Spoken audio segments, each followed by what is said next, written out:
So first, I'd like to thank everybody for coming to City of Edina and the Edina Human Resources and Relations Commission on Holocaust and Genocide. This is our 6th annual forum.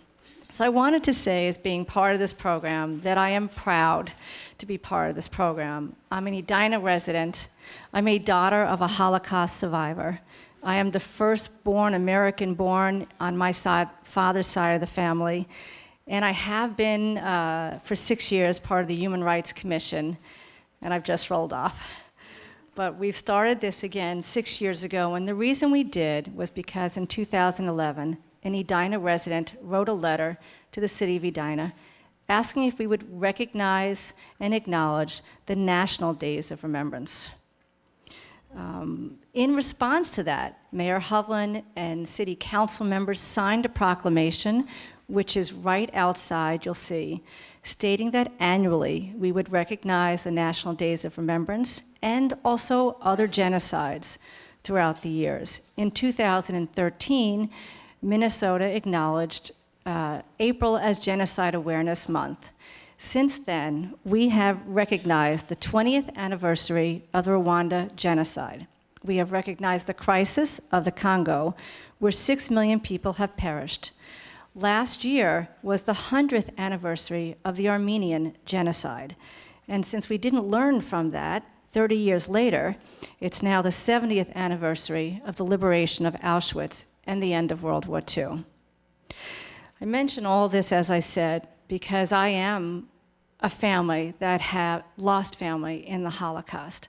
My grandfather had 8 supposedly brothers and sisters, 2 survived. And those 2, 1 stayed in Germany, and also my name has changed so many times I can't follow it anymore in the records. People hid in closets, they hid in haystacks. My grandfather, in 1939 decided enough was enough. He decided to escape and come to America. Most of the family was angry at him. How could he leave Germany, his home country, to a foreign country? And yet he left, and he survived. But even now, 70 years later, I just received a phone call last night from a cousin who said the Berlin Jewish Museum called her. They want to restore family photos or family films. It seems that her parents were the first Jewish people to be married in a synagogue in Berlin after World War II. So 70 years later, we are still finding branches of our families that we've never known, people we've never spoken to. We're bringing that information down to generations and generations. What I'm proud of for this city is, it's not only the Holocaust, it's other genocides. We've had speakers here talking about being upstanders. So if you see an injustice being done, don't be a bystander. Be an upstander. Do something about it. In our community, we have a lot of diversity, and we need to recognize, to understand the diversity, understand the culture, and if we see something, speak up. So that's sort of my story and the history of this event. I also want to talk about our program. Many of you should have the program that was outside. We will start with, and we have Paul Thompson back there giving out programs if anybody needs. Our program will be, Mayor Hovland will be offering welcome remarks. He has also been part of this event and program for 6 years. We have our student commissioner, Caitlin, just raise your hand. She is a student commissioner on our board, and she will be introducing Lucy Smith. Lucy Smith will be our guest speaker. Following Lucy Smith will be Ellen Kennedy. She is a director of World Without Genocide and also a member of the Human Rights Commission. She will also be speaking. Following that, we will have a short play by members of World Without Genocide. So again, I'm always happy is probably the wrong word, but proud to see people show up, to see people learn about an event that still impacts our families and our communities today. So thank you very much.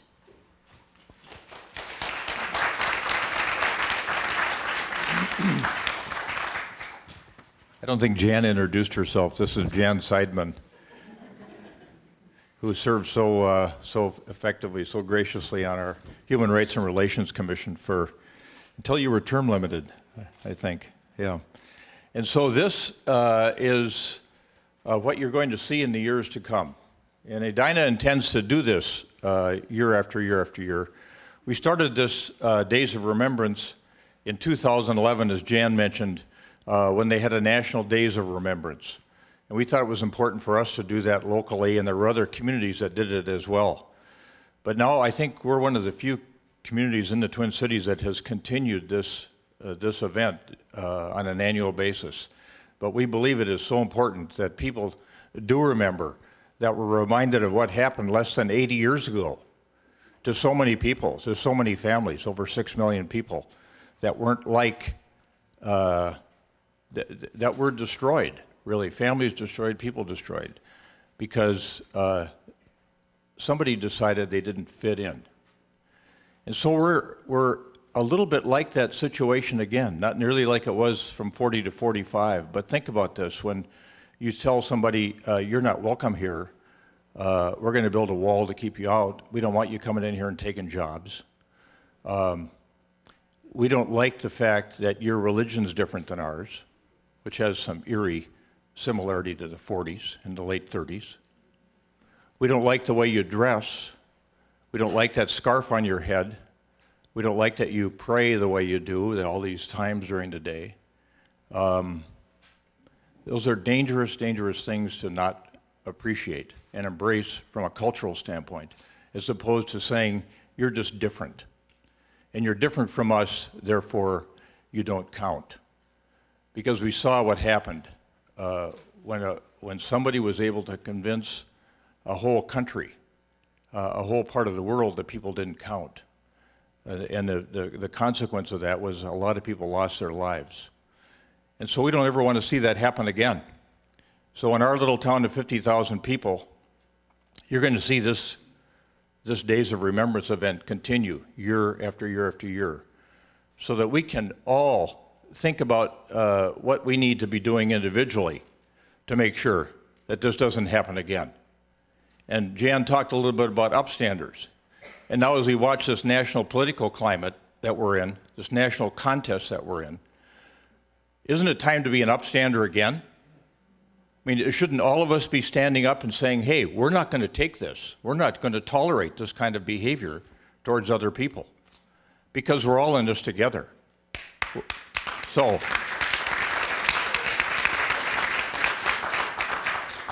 we really look forward, Lucy, to having you here. We're going to bring Caitlin up. I think Jan's going to come back up and introduce our student member, which we're really excited to have you introduce, Lucy. And Lucy, we're so eager to hear from you and your story. And we're so eager that you're still with us. We're so pleased that you're still with us to be able to tell us about what you experienced, because then we can think about that and put it in context for our own lives and how we live our lives, not only individually, but as a community and as a country. Thank you for being here.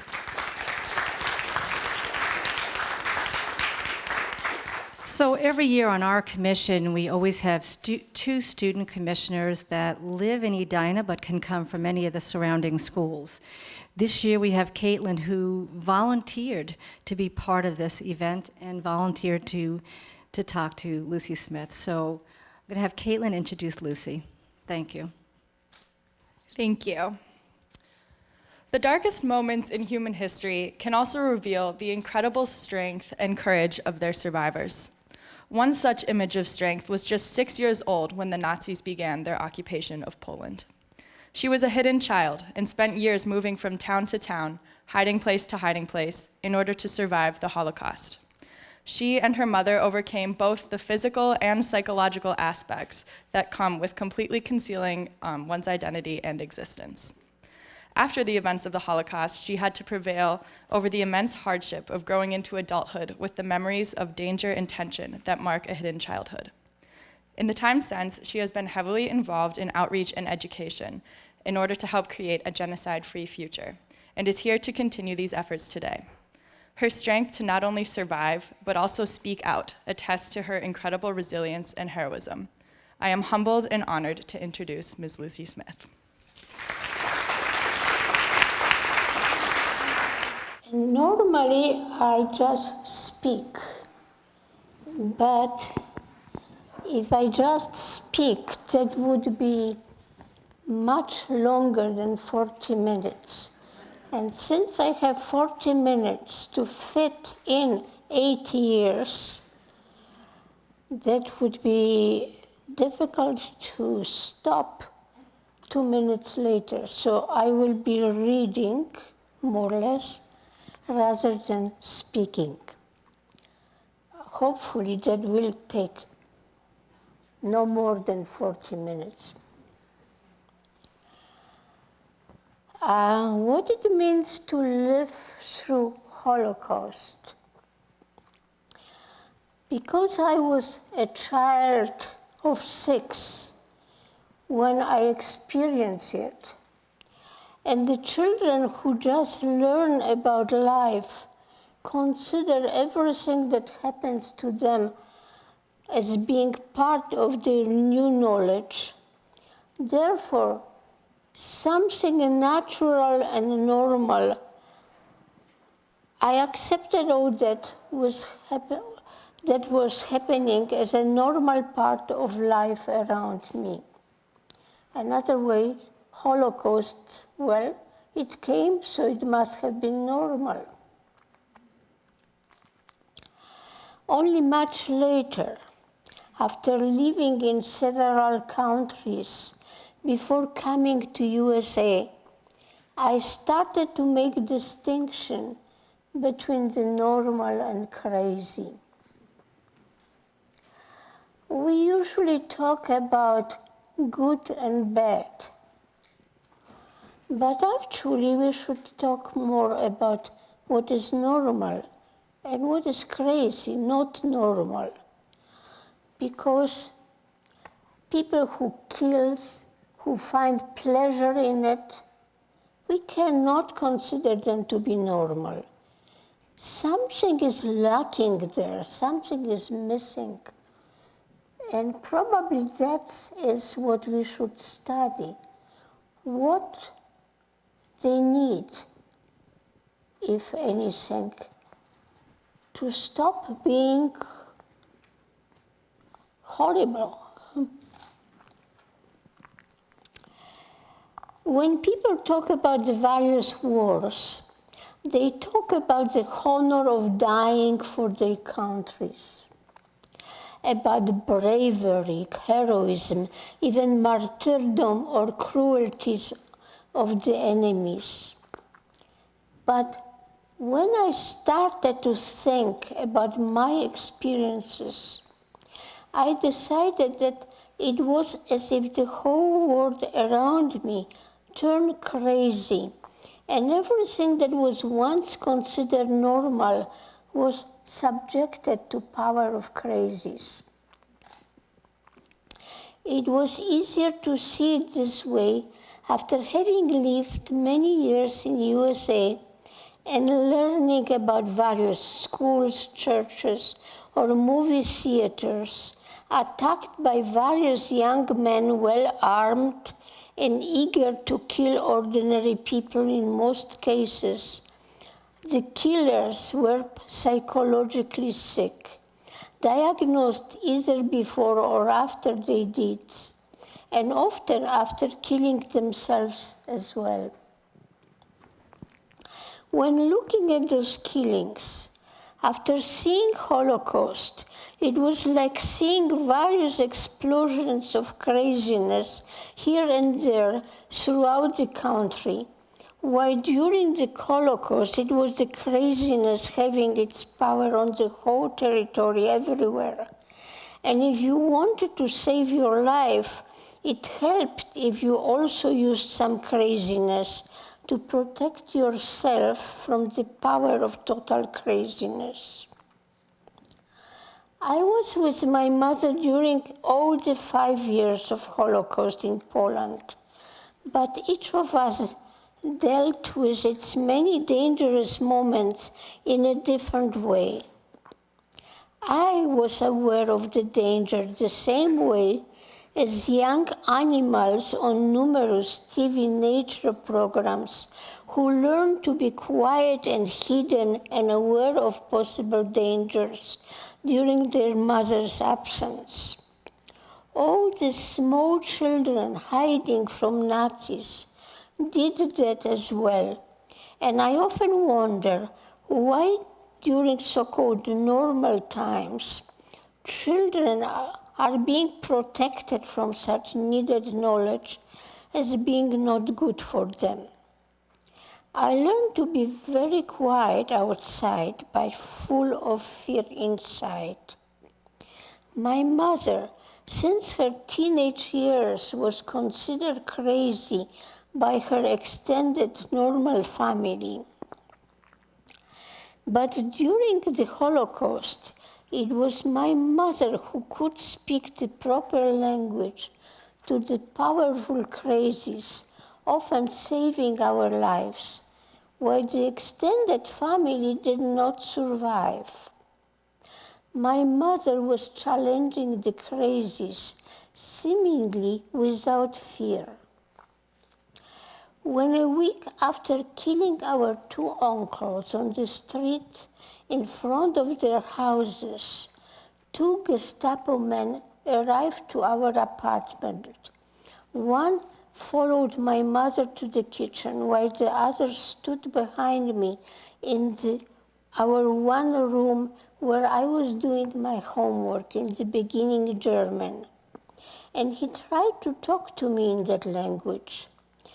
But I was paralyzed with fear and couldn't move, so he joined the other in the kitchen. Later, after they left, my mother told me that the first one put his gun to her head and said, "If you don't give me your valuables, you will die." My mother, without hesitation, said, "We are all going to die, and when your turn will come, you will regret losing your life as I am regretting losing mine." By saying this, she reminded him that killing others doesn't make him godlike powerful, because death is his final end as well. He put his gun back, and when the other joined him, they only took my mother's case with silverware and left. After living through a number of various difficult experiences of the Holocaust, and then through life under the communism in Poland, where I grew up feeling unable to participate in the lives and entertainments of my schoolmates, who did not acquire the special knowledge of the Holocaust and the need of keeping various secrets. Eventually, I finished my studies and left Poland to France with no money and no knowledge of French. Well, there were two ways of emigrating. Mine was in Paris. Since I didn't have money, I became au pair, which meant that I was doing some work, usually taking care of children or cleaning a house or this type of stuff. And in exchange, when I did it first time, I didn't get nothing but breakfast.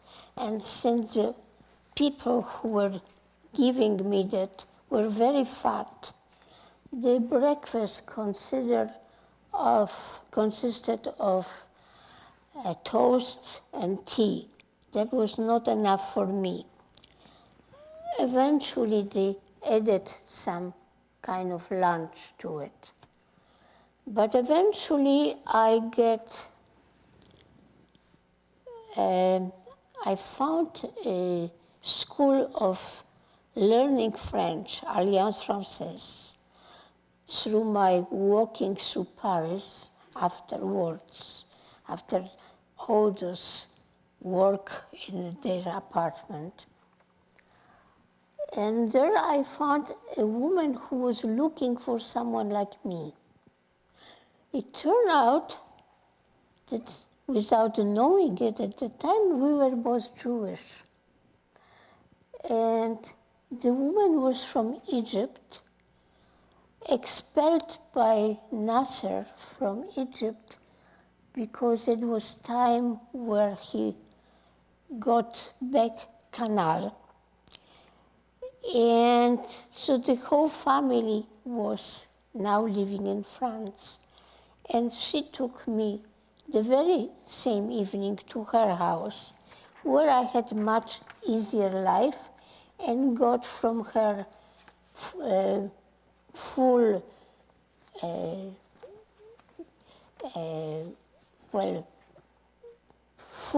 and some money too. And on the top of it, she started to pay my classes learning French.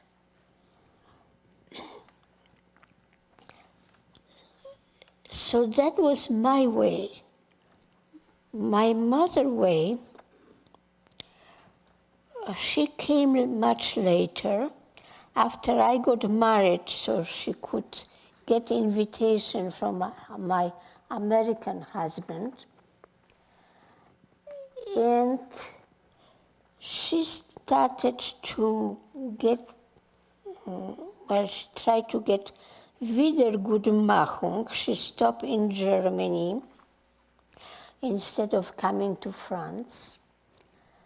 And Wiedergutmachung meant get back good again, in slight translation. And there was a man whose wife had title of lawyer, but he acted as one because he was not just a lawyer, but used bribes and all kind of illegal things to get people some money from Germans. So there were these two ways. Maybe there were many more, but our ways. Now, being a refugee is seeing the new world from a distance, observing new cultures, and learning new languages, as if becoming a child again and again, while having a grown-up body, and therefore not being ready to join life at those special times when the others who are born there start their work, build their careers, families, following their common script. We know at 18 you do this, at 40 you do that, at 50 or 60 you move to another place, and so on. Well, if you are a refugee, you cannot follow that kind of script, but follow what you could learn at what time. Those changes for many survivors did happen more than once before settling in USA and starting to be an English-speaking American and behaving like one. Therefore, sooner or later, an immigrant manages to become like everyone else, lose the thick accent, and gets a work having little to do with the original chosen profession, but one providing the needed income. She may be doing various social work and even join a synagogue without fear of being persecuted as a Jew. I belong to my synagogue at Mount Zion Temple for 30 years, knowing there are only 2 other survivors of the Holocaust. When I was invited for a lunch with our rabbi, because that year, Yom HaShoah, taking place in each synagogue of Twin Cities in turn, was to have place there. When I arrived for the lunch, I was very surprised to discover that over 15 other people were present there. All were survivors, members of temple I didn't know, which I regretted. When one person from that group did die soon after that meeting, and I got a phone call asking me to go to the funeral that same day because that person had no family, I decided that we need to know each other while still alive, and I wrote to everyone from the lunch to create a group. After common decision who will join, how often we will meet and where, we have been meeting once a month for the last 13 years. During that time, after initially sharing our Holocaust experiences from different countries, we look at our present lives from the perspective of our past, which gives us different point of view in spite of our Americanized lives. The events in the world, and particularly in Israel, cause passionate discussion, as well as various political events and new ideas pass through our at least double points of view, and also attract more and more people who are younger than us and no survivors, but as dedicated as us to improvement of life and to defend it from new crises of the world.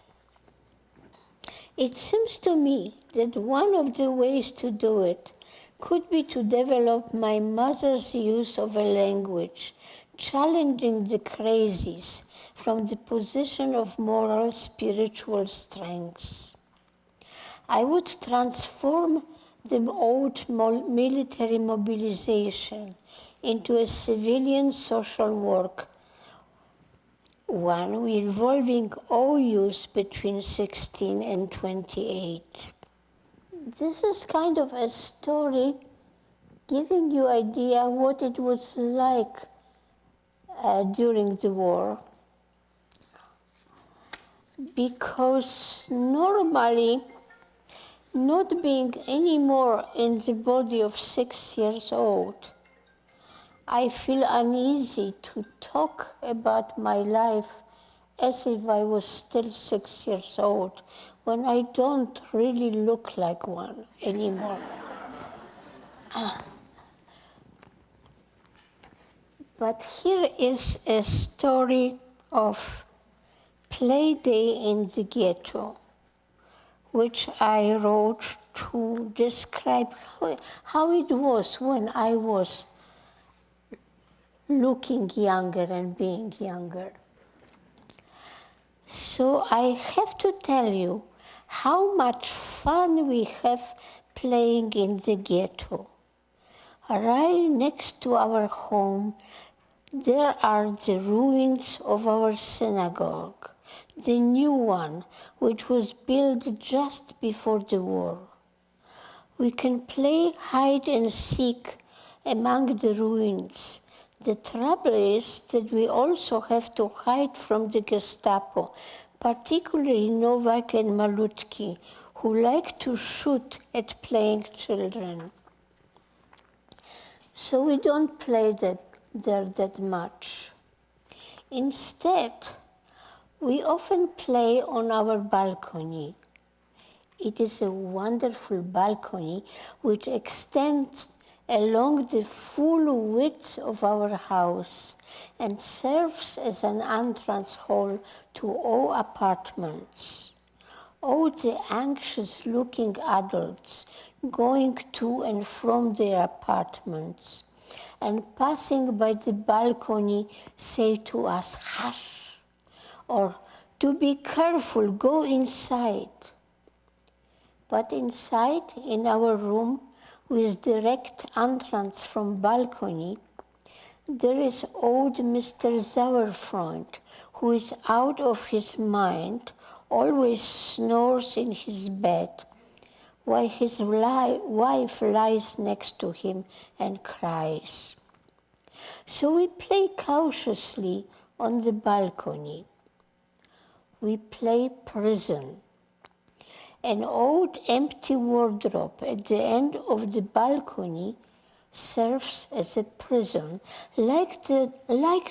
just like the one across our house, from where we hear shots and shouts. Sally and I locked there, Sally's little sister, who is small and weak and cried softly from inside of the wardrobe. She is too scared to cry loudly. None of us is loud. We have all learned not to attract attention to ourselves. There is a stranger by the gate of the ghetto who wants to talk to my mother. She goes to the gate to meet him. He tells her he was sent by my father to get me out of the ghetto. I am supposed to meet him the next day. The next day is very windy. My mother and I walk to the gate. I have to sneak out unseen. I am larger than my usual self. I am wearing several of my dresses, one on top of the other, to not attract attention I could get if I would carry a package. I am listening to the wind, and I tell my mother that there is the same wind in my heart. Then I sneak out behind a large back of someone who has the right papers and is showing them to the policeman at the door. The stranger tells me that my new name is Teresa and brings me to a shelter for travelers, a private apartment by the train station full of beds with snoring people.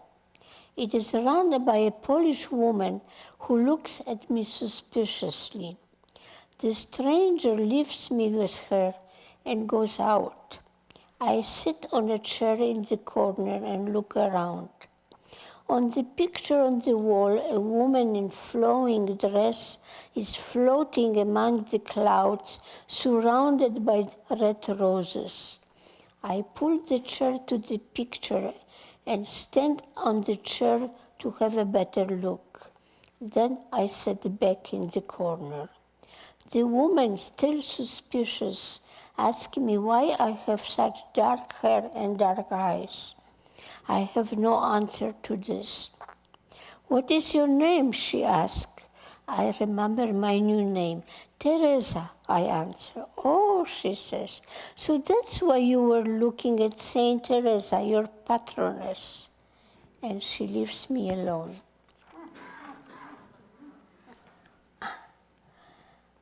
The man returns in the evening, smelling of alcohol, and he takes me to the train station where there is a train ready to depart.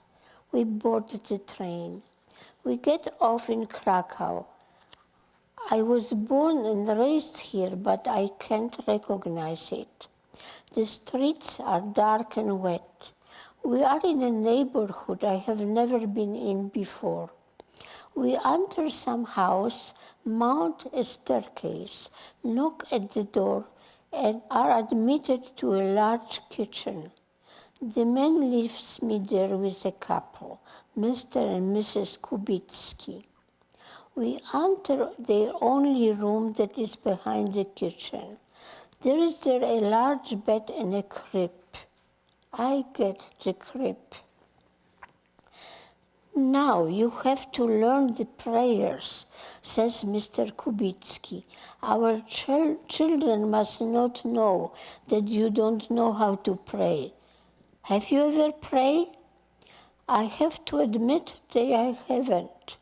From now on, you are going to be a Christian and pray every evening before going to sleep. All Christians were Jews, I tell him, because we all came from Adam and Eve were Jews. He says, and he asks, how old are you? I am 8.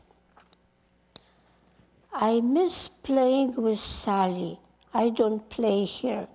The Kubitskis have 2 big boys who are 10 and 11 and a girl who is 3.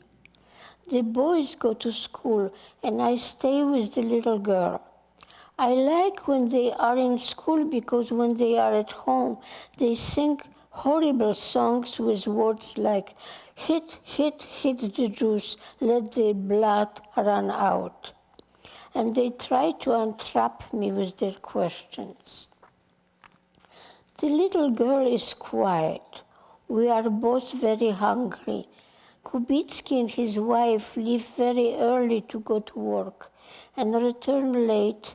Only then we get to eat some watery soup, inundating the small pieces of potatoes. This morning, Mr. Kubitsky comes to my crib and tells me to get dressed. When we are both ready, we go outside. It has been a long time since I was outside. Mr. Kubitsky has a bike. He puts me in front of him on the frame and starts to pedal. It is very early. We are going through back roads. The sun is rising. We arrive at an immense green field covered with round green elevated circles, flat on top. Those are water filters, says Mr. Kubitsky. I work here. But there is no one else around. He brought some bread and we eat it. It is so good. And he tells me all about the water and how it is being cleaned. We don't do much. We sit and we look at the green grass covering fields. The grass is so beautiful. I run barefoot and to feel the grass with my feet. It is soft and humid. The sun wanders through the sky. Time passes. I don't know why we are here, but I don't ask. It is so peaceful. The sun descends toward horizon. It is now red, and the sky is red too. Then it is dark blue, and the first stars can be seen. Mr. Kubitsky picks up his bike and puts me back on the frame. I hold on to him and I whisper, "Thank you for this day." Tumba Wawaika. It is a title of one of Jewish songs. When I hear this melody, I'm thinking about Yadia because I heard it for the first time sung by her. We were all sitting in a room that my Aunt Lucia rented from Irka, who occupied the rest of the apartment. There were there besides Lucia and Irka Kofler, an artist expelled by Nazi from Germany, a cousin Zygmunt with his sister Anush, who were expelled from Nazi-occupied Czechoslovakia. Frania, who like my mother and me came to Tarnów from Krakow to avoid a ghetto there. And of course there was Yadia. There was also some occasional visitors like Mr. Holzapper, who once amused and horrified us with his tale how he pretended to be deaf-mute when caught by Nazis, who eventually also amused, let him go at least that time. I was 7 years old, and I had almost no experience of a theater or a movie because the Nazis didn't allow us, the Jews, to see a play or a movie, to hear a concert, or even go to a walk. Deprived of all that, we entertained ourselves, and that's why we were getting together to play games, to talk, to tell the stories, or to watch Koffler draw his amusing pictures. Now we were all sitting in 2 rows of available chairs, directed toward one of the walls next to a door. That particular day, it was Yaja's turn to entertain us.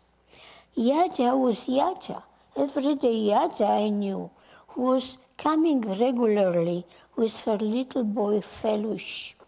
But Yaja, who emerged from the next room through that door, was so striking, as if she were someone else. Dressed in a long black velvet dress with a low neckline, she was a different Yaja. I have never noticed before how beautiful she was, with her hair golden, shining like pure gold. Her skin was milky white, and her blue eyes so expressive. I knew that Yaja was an actress, but I didn't realize what it meant before watching and listening to Yaja performing that song. Oh, it was so beautiful. Her charm, her voice, her golden hair, the way she moved her veil-like shawl, playing it like the song she sang. Gradually, the life became very difficult for us. When I saw Yaja again, it was in Warsaw, far away from our town, and she was no longer Yaja, but Zosia. Most of the people who used to gather with us were already dead. My Aunt Lucia, the artist Koffler, cousin Zygmunt and Janusz. Yaja, as Zosia, lived in Warsaw with her little boy and with Irka. Felush knew that he was no longer a son of Yaja Fromowicz. When he was being asked what was his name, he was answering proudly, Felix Mediński, and he knew by heart all the prayers known to Catholic children. Irka, Zosia, and Felush lived together in one room rented from a Catholic woman, just like my mother and me. We too had new names and rented a room from Catholics in a different part of Warsaw. From time to time, when we were absolutely sure that no one was following us, we were visiting them cautiously. We were no longer listening to songs. We were talking about the blackmailers or schmalzowniks who was followed by them and when, and how much they had to give them to be let go. Blackmailers were Polish Catholic men, usually dressed in leather jackets, giving them official Gestapo-like look. They didn't hold any office, didn't have any official function, except the one they took upon themselves. The frightened Jews where they prayed. They recognized us by fear in our eyes, even in blue Aryan eyes of Yaja Zosia, or maybe it was just Irka, because Irka was as dark as Yaja was golden. They were both followed, and we were often followed too. The blackmailers were squeezing out of us the little we still had, and we didn't know how long the war and our very modest savings could last. This happened several times in a row to Yaya Zosha and Irka. They were followed and blackmailed right in the neighborhood where they lived.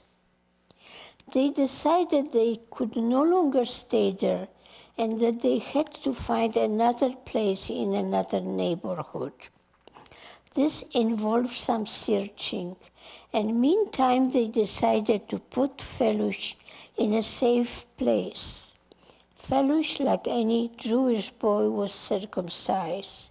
He knew all the proper Christian prayers, but his circumcision could be inspected. It seems safer to put him temporarily with two sisters they knew who lived in another part of Warsaw. Felush stayed with them a couple of days. When Gestapo came to that house, searching either for someone specific or for anything that they could find in the house, the sister realized that Gestapo was going from apartment to apartment. They panicked and put Felush inside of a bed. Now, to make a bed in Poland, one needed to smooth the top of a very high comforter, tightly filled with feathers, and proceeded on the mattress with huge pillows, also tightly filled with feathers. The sister put Felush on the mattress under the comforter and the pillows and smoothed the top. They should have just let him be, the little child, sweet, innocent little Felush. Who could we say from his appearance that he was a Jewish child? But in the bed, Felush, who always knew what to say and what not to say, was still only 5 years old, and he moved. Gestapo men noticed the movement. They jumped toward the bed and pulled out frightened Felush from under the covers. Then they took away with them Felush and the sisters. When Yaya learned about it, she was devastated. Felush was all she had. Felush was her treasure, her reason for living. What could be done? What could be done? Julek Mertz, a friend, also a Jew, once a respected judge in our native town, now working underground, making and procuring fake documents to illegal people, Jews and not Jews, had some good connections. An informer to the Gestapo with whom his good connections connected him agreed to meet him and Yaya in a cafe to accept a bribe for getting Felush out. But when they arrived to that cafe, Gestapo was waiting for them. They never came back, neither Felush nor Yaya nor Julek. Irka somehow survived the war. So did I and my mother. We lived through more difficult times, through years of communism and poverty, but we were alive. Finally, we fought our way out of Poland. Irka left Poland right after the war, long before us, and we lost touch with her. Many years passed. I forgot how my native town Krakow looked. I forgot the topography of the city. Eventually, after the fall of communism, I went back to visit. I didn't have good memories of my previous life there. Still, I was excited to see the city again, to recognize what was half forgotten, and to find new things. One of new things was a cafe run by a Polish Catholic man. He could have been easily one of the men in leather jackets who follow us through the streets of Warsaw, but instead he was running a cafe dedicated entirely to the Jewish culture. The food, the pictures of Hasidic Jews on the walls, the total decor of the place was Jewish. The cafe was frequently mostly by Polish Christian because there were not enough Jews left to fill it. Among the Jews who did come to the cafe, there were also visitors like me who were groping their way into the past. So may it be that the Polish Catholic visitors were also groping their way to the Jewish people whom they neglected to know in the past.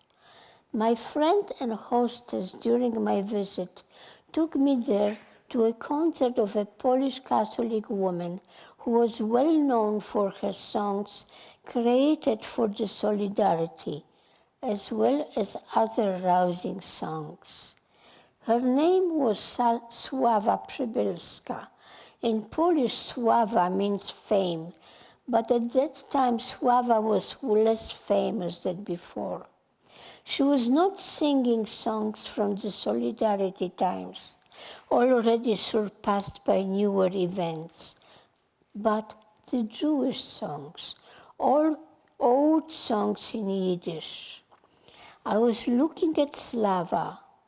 Like Jadzia, she was wearing a long black dress and she was blonde. Blonde in a way many Polish people are blonde, dirty blonde, dark blonde, or white blonde. It was kind of blonde that often distinguished us.